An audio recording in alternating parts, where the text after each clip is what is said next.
In Reading, Berkshire in the year 1974, the Swanson family were preparing to go out and it was a nice spring day for it. Richard was having a quick read at the morning paper while drinking a cup of coffee. Patricia was prepping food into a basket in the kitchen. Deborah was reading an issue of Jackie magazine in her bedroom and Oliver was brushing his teeth in the bathroom. Once everything was ready, the Swansons headed off to the park where they were going to have a picnic and fully went off. At the park the family were sat down eating their packed food from the basket. Cheese sandwiches, pork pies, cherry tomatoes and lemonade. Once finished eating, Oliver decided to go over to the other side of the park. He then suddenly tripped over something metal and observed it. It was a metal tube randomly sticking out of the ground and decided to pick it up. He brought it back and quizzed Richard about it. He wasn't sure at first, then Patricia chimed in saying it might be a time capsule and suggested they open it. Oliver tried first but couldn't get open and then Richard tried. It opened and suddenly dark greenish gas emerged out. The Swansons coughed and quickly moved away. The gas had a strong stench of ammonia and Richard decided that should go home. When they returned home they started to become feverish. High temperatures and even projectile vomiting. After getting into their beds and fell asleep, the effects of the ammonia gas started to take hold. They wriggled and then suddenly woke up. Their eyes were fluorescent green and were dribbling lube like saliva. The next morning the local milkman Johnny approached the house and placed a milk bottle down. As he walked away he heard a scream coming the house and quickly headed to the front door. He opened it, nearly got knocked out by the unbearable ammonia smell and entered in. The house was a mess. The curtains were stapled together to not let any natural light in. The furniture was turned over like a violent robbery had occurred and the walls were covered in that lube like saliva. Johnny called out if anyone was around and Patricia called out from the top of the stairs. She came down slowly. Johnny looked at her. Her eyes were fluorescent green. Her mouth was dribbling and she was making tetchy clicking sounds. Johnny went into a bit of a panic and tried to leave the house. That family was possessed by something and backed his way to the front door. Deborah closed the door ferociously and started to touch him flirty. Richard came down and he and Patricia pinned Johnny to the floor. Deborah undid his trousers and tightly pulled up his penis. She then licked the tip, then got visions of Johnny's personal life. It cuts to a scene of Johnny nakedly spooning another man in bed and Deborah lurched back. Intertwining with another man is forbidden and savagely orders her parents to rip him apart. Johnny screams and both Richard and Deborah savagely mutilate him. A day had passed since Johnny's disappearance. His boyfriend Martin was getting anxious because he hadn't returned back to the flat and didn't want the word to get out their relationship, especially their parents who have homophobic views on gay men. If their sons were intertwined with each other they'll disown the two and reject them from their lives. Meanwhile, two African medical students who were studying in the UK called Azibo and Davu were walking along the streets to take a break from their studies. The two passed the house and then heard a scream coming from the house. They were apprehensive at first but decided to go up. Davu opened the door. The smell of ammonia was still very present in the house and both men entered in. Both of them screamed in terror. Elsewhere on the side of a road the doctor was on the roof of the TARDIS tending to its lamp after its recovery from Troxus 4 and the travel to Buchanan. The systems were slightly hiccuping afterwards and the doctor needed to check if everything was in check. Louisa paced up and down the street. She became bored and asked how long he'll take. The doctor, still tending to the lamp, said he might be half an hour to an hour at most. She just rolled her eyes at this and then caught the attention of a young man on a bicycle. The man stopped beside her and charmingly introduced himself as Timothy Lead. A down on his luck window cleaner. Louisa seemed interested in him. Timothy questioned her about her American accent. He'd seen a few women from around Europe but never from across the Atlantic, and Louisa said she's from the Midwest region. The doctor then leaned over to get a look at Timothy. A window cleaner? On a bicycle? Timothy said he can't afford to get driving lessons and that his mother bought him this to commute. Louisa then said if she can go with him. Timothy felt flustered at first but accepted her offer. She was pretty and had a sorta spunky feel about her. The doctor said he'll be around somewhere and let Louisa off on her travels. She went on the bicycle with Timothy and pedaled off down the street. The doctor returned to fixing the TARDIS lamp.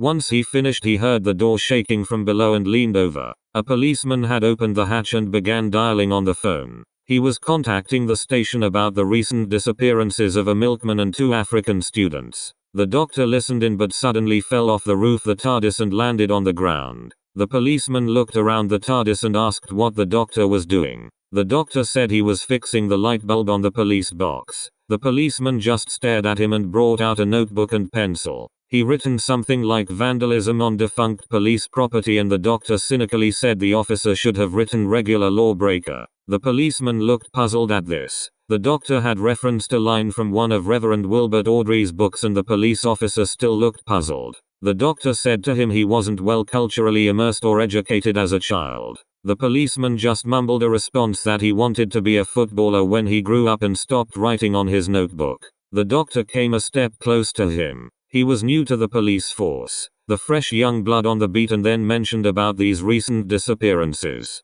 The policeman said to him that it's confidentiality, but the doctor had the upper hand. He brings out the leather passport badge and the officer reads it.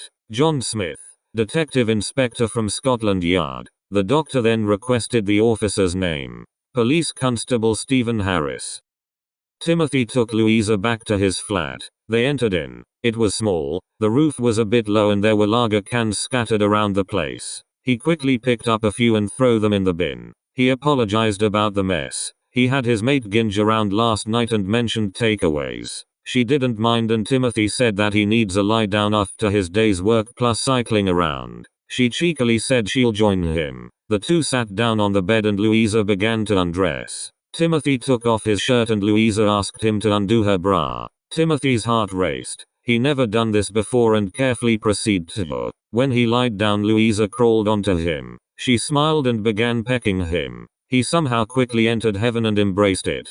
Suddenly a loud bang on the door thundered through to the room, which took both of them off guard, and he shouted, "Who is it?" It was his mate Ginge. Timothy said he picked the wrong time to call in, but Ginge said that Horace is back in town, and Timothy's blood turned cold. She asked what's going on. Ginge then said if Timothy has got a bird in there, and Timothy said he'll get ready. Louisa didn't know what was going on, but it has something to do with this guy called Horace, and she also got dressed. Timothy let Ginge in and said to Timothy that Horace had been released from prison. Timothy then reached to a drawer and pulled out 3 tickets. Louisa asked if they were going to flee the country. Timothy said yes, as Horace is coming back to home ground and that they are heading to Marbella. Louisa looked at them. There's 3 tickets but only 2 guys. Where the third man? Ginge told her that their other mate Barry was meant to come with them, and she asked if he's going with them. Timothy took a deep breath and said Barry is dead. Horace killed him with his own bare hands and punched him to death. Louisa's reaction was all shock. Ginge went saying it was that they were shagging his Mrs. Annika only because she desired younger men than her own tough taxi driver husband, and that's why Horace is after their blood. Louisa felt a bit angry at this and decided to leave them. It was their sexual misadventure that got them in this mess, and one of them ended up dead. No wonder this tough as nails taxi driver wants them, and she didn't want to be a part of this. Timothy pleaded to her that she could come to Marbella with them, but Louisa refused and headed out the door. She popped her head back in and said to Timothy that he was a sweet guy and would have loved him more, but after this revelation she changed her mind on him. She bided goodbye to him and left the two. As she walked the streets she felt like she was going to cry, but held back her emotions and continued to walk on. The doctor and Constable Harris headed to the street where the disappearances had occurred. The suburban street looked normal until the doctor smelled a faint smell of ammonia coming from one of the houses and decided to investigate. A voice was heard coming from the house and it called out the doctor. The doctor looked at the sides of the house and decided to open the door. Constable Harris followed him in carefully and looked around. The smell of ammonia was at its rancid state and cobwebs were scattered all over. Constable Harris said to the doctor if it's an insect infestation. The doctor wasn't really sure, and then a figure he seemed to remember stood above the stairs. It was Richard. He said to the doctor that he ditched them, and the doctor's memories clicked. The Swanson family he encountered on Timeron. Richard strolled down the stairs and stared at the doctor. The doctor observed him. His skin was started to slowly decay with greenish veins and arteries. The doctor realized that Richard was possessed by something that taken him as a host, but he wasn't the only one. Patricia, Deborah and Oliver emerged from the dark and circled both the doctor and Constable Harris. The doctor gave a stern response to them. What is this thing taken over this suburban family, and why the neglect to the house? Richard's voice began more hissy and gargled. The thing that possessed them was communicating with the doctor. It called itself Breesel, a gaseous entity who escaped from its containment unit and latched onto the Swanson family. Oliver came saying he'd freed him by curiosity and still in possession stated that it was a good coincidence. The doctor then shouted at Breesel in all four bodies stating if it's a botched scientific experiment or a natural alien entity of sorts. Breesel said neither, it doesn't its own being or how it came to be. The doctor went on about the disappearances. Breesel said those people were in fault and had to be disposed, starting a clean out of people involved in sexual orientation, skin color and religion. Patricia then sneaked up to Constable Harris and grabbed him by the throat. Deborah restrained him, prompting her to snap his fingers backwards. Constable Harris screamed in pain and the doctor ordered them to stop this. Richard said that Constable Harris is Jewish. The doctor's face frowned and said that they are more worse than the Nazis. Richard says that these powers can trace psychic links to the person's mind through touching either slight or tight. They can see visions of their lives and can take matters in their own hands if the person is hiding secrets that are taboo. The doctor then watched Constable Harris' face get ripped apart by Deborah and Oliver. Constable Harris screamed in absolute agony and Patricia snapped his neck, killing him instantly. The doctor then got thrown by Richard across the room, landing on the dead body of one of the African students, covered in dead flies and maggots. He then noticed a paraffin heater in the corner of the room. He crawled across the filthy carpet towards it. Oliver grabbed hold of his head.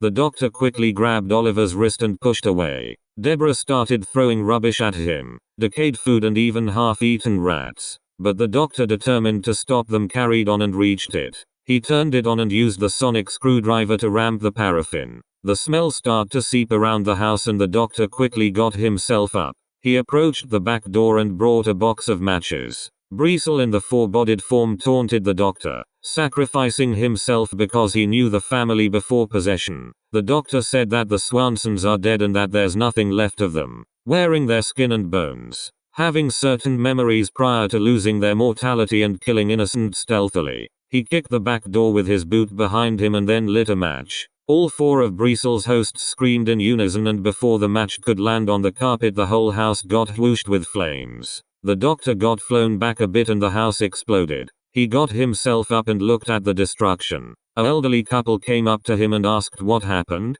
The doctor said that the family had a faulty paraffin heater and kaboom. A little later the doctor returned to where the TARDIS was parked. Louisa was leaning against the doors. He asked her how her rendezvous with Timothy. She only responded that she wanted to get into the TARDIS and mentioned that she seems to be done with boys. The doctor just gave a shrug to this and unlocked the doors. She went in first and disappeared into the depths of the TARDIS. Fast forward 10 years later, Martin headed to the cemetery where Johnny was buried. He placed some white roses by his gravestone. He was a little tearful, not because he lost his boyfriend. He'd gotten over his grief a year after he was killed but admitted that he was ill. He had some mouth sores and occasional muscular pains. He knew what he had but kept a secret and said to the gravestone that he'll be joining him soon. When it's going to happen, who knows? He then kissed 2 fingers and placed them on the gravestone.